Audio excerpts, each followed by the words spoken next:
اعوذ باللہ من الشیطان الرجیم بسم اللہ الرحمن الرحیم۔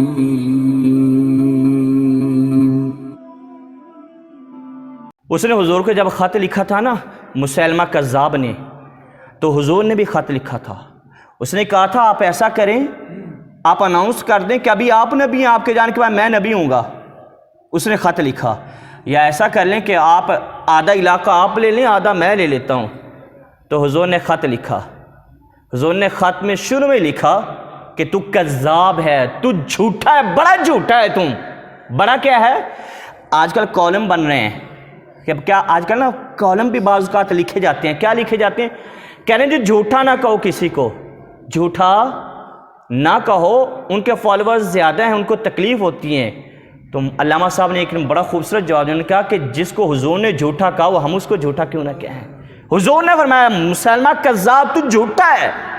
تو جب خط لکھ دیا نا، تو خط لکھ دیا، دیکھیں حضور نے فرمایا کہ خط کون لے کر جائے گا؟ جو اس کو دے کے آئے گا۔ اب علاقہ اس کا ہے، فوج اس کی ہے، گھر اس کا ہے، دربار اس کا ہے، جان کا خطرہ ہے، جان چلی جائے گی۔ وہاں پر جو خط لے کے گیا، تو ایک صحابی ہیں دبلے پتلے سے، ان کا کام کیا ہے؟ کھجوریں بیچتے ہیں، اور 10-11 بچی ہیں، اس کے 10-11 بچی ہیں، کھجور تناول کر رہے ہیں۔ جب حضور نے کہا نا کون خط لے کر جائے گا، تو ابھی کھجور منہ کے اندر ہے، فٹافٹ بولے یا رسول اللہ کسی کی ڈیوٹی نہ لگائیے، میں خط لے کر جاؤں گا اس کے پاس۔ اور کہہ رہے کھجور کھاتے کھاتے نا کھجور کے ذرے دوسرے صحابی کے نا سر کے اوپر گرے، اور وہ صحابی کہنے لگے یار پہلے کھجور تو کھا لے، بعد میں بول لینا۔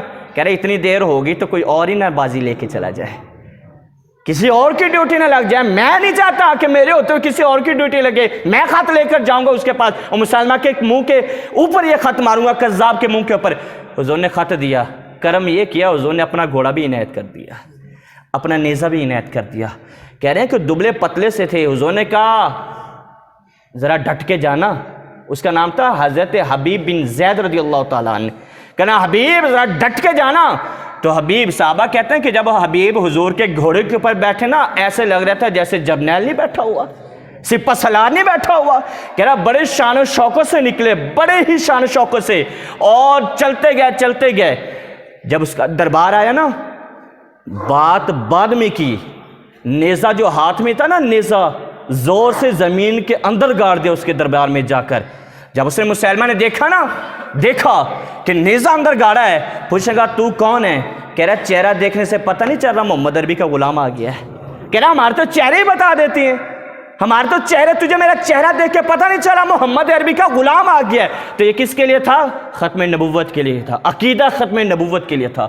نے کہا یہ خط ہے، تیرا جواب لے کے آیا ہوں، میرے آقا نے جواب بھیجا ہے، جواب لے کر آیا ہوں، سنے۔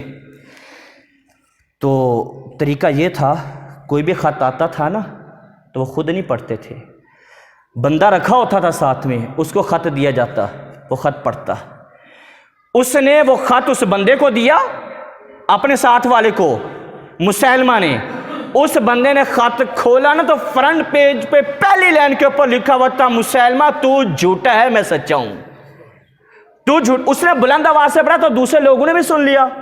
اب یہ ہکا بکا رہ گیا، پریشان ہو گیا، ادھر ادھر دیکھنے لگا تو کہیں اور تو نظر پڑی نہ، سامنے حبیب کھڑا ہوا تھا، تلوار نکالی، اس نے تلوار نکالی مسلمہ نے، اور جا کر نا حبیب کی گردن کے اوپر رکھ دی، حبیب کی گردن کے اوپر۔ اور گردن پر جب رکھی نا تو کہنے لگا تیرا نبی مجھے جھوٹا کہتا ہے، تو بتا تو کیا کہتا ہے؟ تو کیا کہتا ہے؟ کہنا مجھ سے پوچھتا ہے، اس کے غلام سے پوچھتا ہے جس نے تجھے جھوٹا کہا۔ کہہ رہا جو میرا محبوب کہتا ہے وہی میں کہتا ہوں، میں بدل جاؤں گا؟ میں ہرگز نہیں بدلوں گا۔ اس نے تلوار اٹھائی، تلوار اٹھا کر آپ کا ایک بازو نا جدا کر دیا۔ یہ بازو جدا ہو گیا عقیدہ ختم نبوت کے لیے۔ جب بازو جدا ہوا نا، اب مسلمہ سوچنے لگا کہ تکلیف سے اب مان جائے گا، اب کہہ اٹھے گا کہ معاذ اللہ تو سچا ہے، کہہ دے گا۔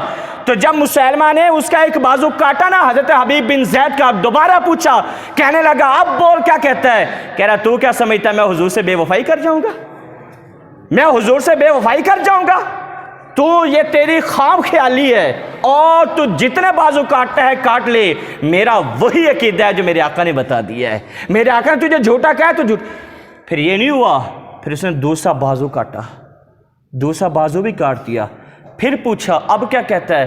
کہہ رہا چھوڑ دے، اب تو ہمیں آزمانا چاہتا ہے، اور جتنا آزمانا آزما لے، ہم تو بدر کے بھی آزمائے ہوئے ہیں، ہم تو احد کے بھی آزمائے ہوئے ہیں، ہم نے تو حضور کے ساتھ ساری جنگیں لڑی ہیں، کوئی ہمیں نہیں جھکا سکا، آج تو بھی نہیں جھکا سکے گا۔ یہ سر تو کٹتا تو دیکھے گا لیکن جھکتا نہیں دیکھے گا۔ یہ تھے حضرت حبیب بن زید۔ آخرکار اس نے پتہ کیا کہا؟ آخرکار کہنے لگا پیچھے دیکھ، پیچھے دیکھ، میری فوج کھڑی ہے، تیری بوٹی بوٹی کر دے گی، تیرے ٹکڑے ٹکڑے کر دے گی۔ کہنے لگا حضرت حبیب بن زید کہنے سنے کیا کہنے لگے؟ کہنے لگے تم مجھے پچھلی فوج کے بارے میں کہتا ہے؟ میرے 12 بچے ہیں۔ میرے کتنے بچے ہیں؟ 12 بچے ہیں۔ تو میں جب آ رہا تھا میں نے اپنے بچوں کو نہیں دیکھا، میں ان کو کیسے دیکھوں گا؟ میں نے اپنے بچوں کو نہیں دیکھا، اور جن کو دیکھنا چاہیے تھا، جن کی محبت میں رونا چاہیے تھا، جن کو دیکھنا چاہیے تھا، میں ان کو نہیں دیکھا، میں نے ان کو اپنے محبوب کے اوپر قربان کیا ہے، اور تو کہتا میں تیری فوج کو دیکھوں؟ کہنا میں تیری جان نکال دوں، قتل کر دوں گا، تجھے شہید کر دوں گا۔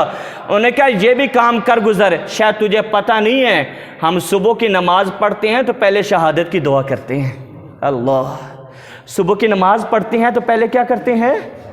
یہ ہے عقیدہ ختم نبوت کے لیے قربانی۔ کہ ہم صبح کی نماز پڑھتے ہیں تو سب، اب ہماری دعائیں کیا ہوتی ہیں؟ ہم بھی سوچ رہے ہیں، کہہ رہے ہیں ہم صبح کی نماز، فجر کی نماز اٹھتے ہوئے جو سب سے پہلے دعا مانگتے ہیں وہ دعا یہ ہوتی ہے مالک شہادت کی موت عطا فرما ہمیں۔ کہہ رہا تو ہمیں شہادت سے ڈراتا ہے، موت سے ڈراتا ہے۔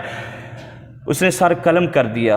جب سر قلم کیا نا، میرے آقا علیہ الصلوۃ والسلام نے ڈگری جاری کر دی، آنکھوں سے آنسو آئے۔ آنکھوں سے جب آنسو آئے نا، صحابہ نے پوچھا یا رسول اللہ کیا ہوا؟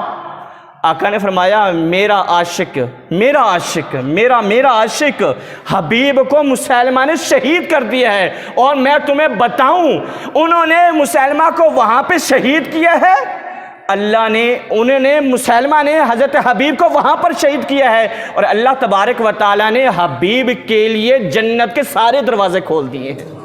اب حبیب جس دروازے سے چاہے جنت میں کیا ہو جائے۔ یہ ہے عقیدہ ختم نبوت۔ یہ عام عقیدہ نہیں ہے، یہ وہ عقیدہ ہے جس کی بنیادوں میں صحابہ کا خون موجود ہے، جس کی بنیاد میں اکابرین کا خون موجود ہے، جس کی بنیاد میں بزرگوں کا خون موجود ہے، اور اس عقیدے کا تحفظ ہوتا رہا ہے، ہوتا رہے گا انشاءاللہ تا قیامت۔